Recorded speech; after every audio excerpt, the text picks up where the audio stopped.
Hi there, today we are on location on actual Route 66 in Tulsa, Oklahoma, and behind me I think is one of the coolest buildings in Tulsa because it is the Warehouse Market building.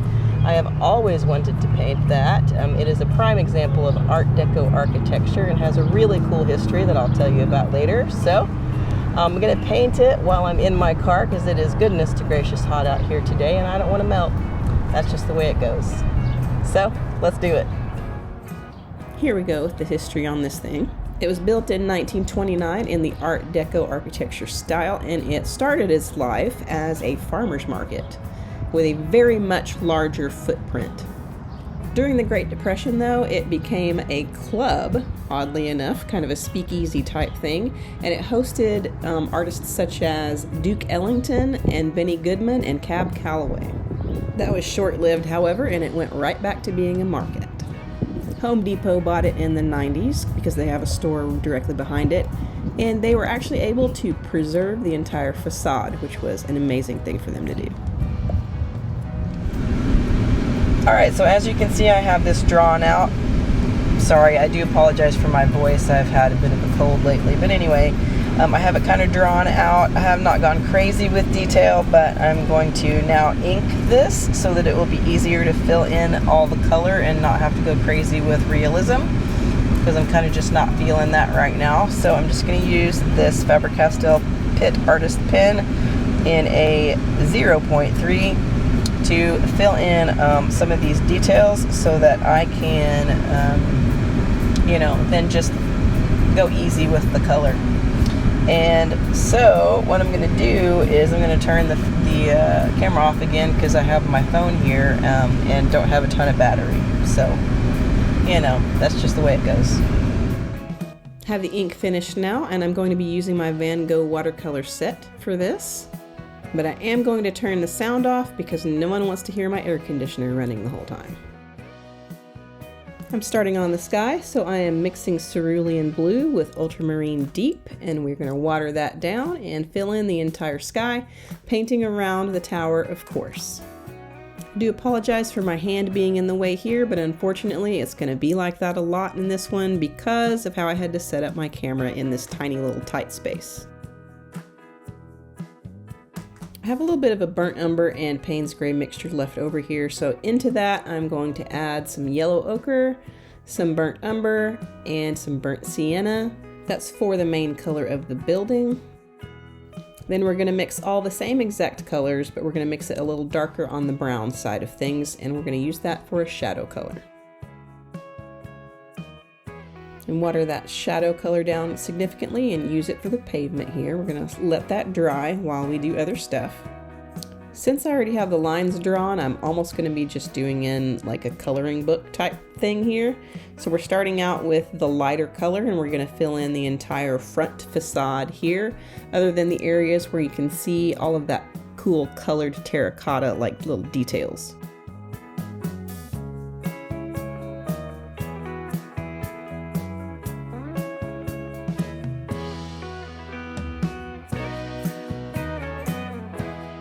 Next, we're going to take that darker color and we're going to add it on the shadow side of the building, making sure to paint around all of these terracotta accents. We don't want to muddy that color for later, because that's kind of the cool part of this building, I think. Also add that same color on the shadow side of all these pillars.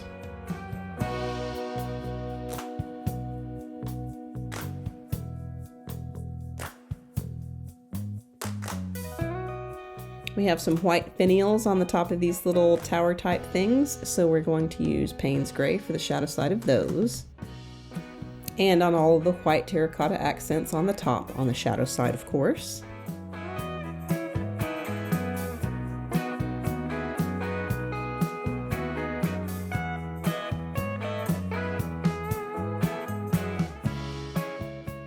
I'm going to work on the windows here, and so I've got some Ultramarine Deep. I'm mixing some Payne's gray into that, and we're going to just fill that in on these windows here.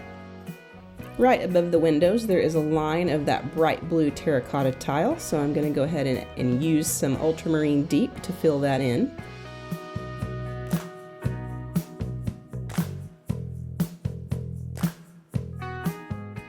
I'm going to go back to my window color, but add some Payne's Gray to it to make it a little bit darker, and we're going to fill in the windows underneath this awning type structure.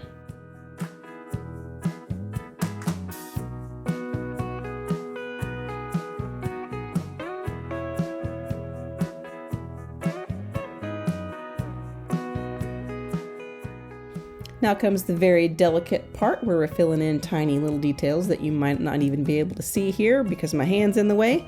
But I'm starting with Ultramarine Deep and adding in the very bright blue details.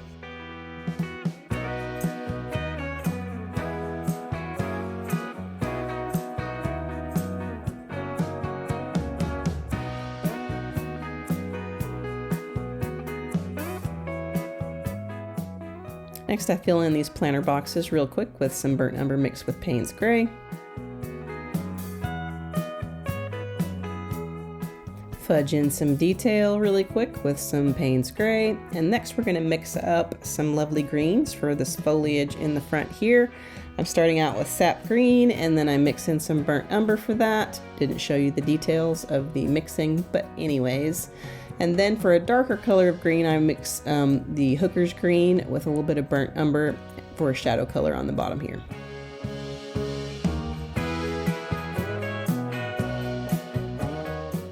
Next, I'm swiping some burnt umber here on the pavement for some texture.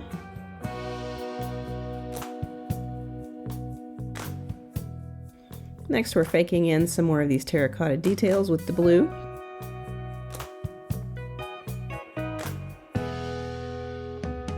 For the bright green over the doorway, we're going to mix some Viridian with some of this Azo Medium Yellow.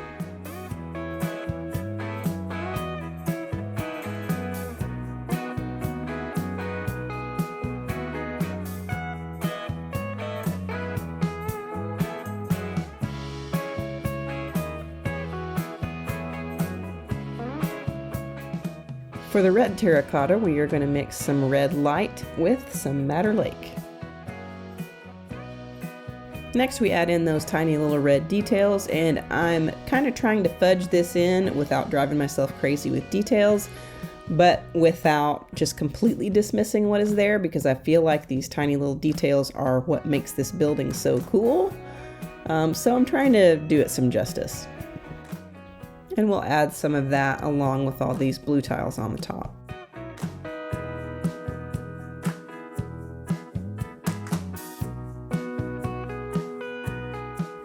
Here I'm using some of that brown to fill in kind of this lattice detail here. While I have my brown on my brush, I'm going to go ahead and add in some of the kind of like shadowy areas on the front of the facade of the building, and then also add in a little bit of like brick-like details here. And I'm not adding in each brick, of course, just little bricks here and there to give the illusion of the detail of brick.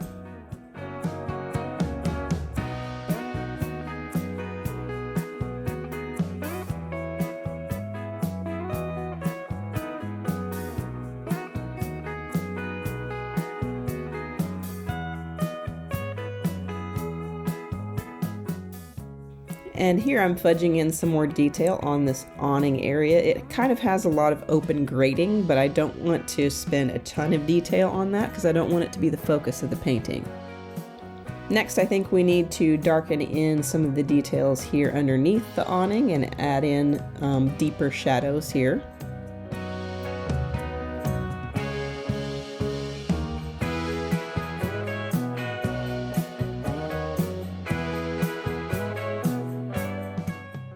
Next, I add some Payne's Gray to my Hooker's Green mix, and we're going to use that for a darker shadow on the bottom of these plants.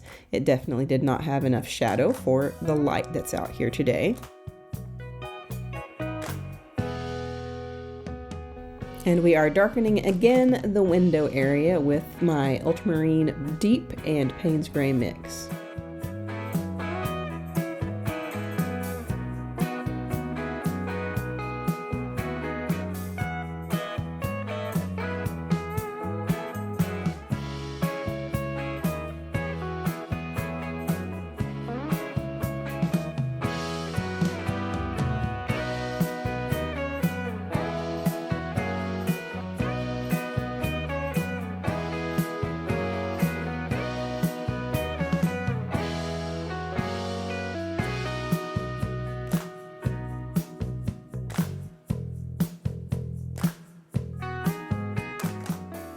It's time to bring out my trusty white Posca pen for some of these final white details here.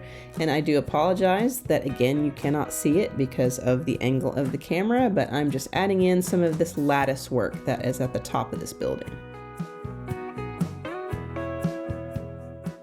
Then I go ahead and use my Posca pen for some of these other details, including the extremely wavy awning area because I can't draw a straight line for my life.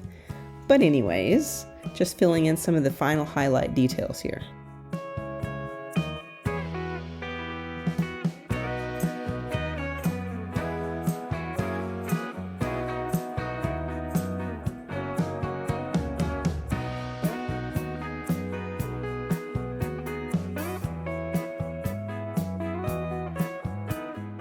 And here is the finished product of the warehouse market, painted directly on Route 66 in Tulsa, Oklahoma.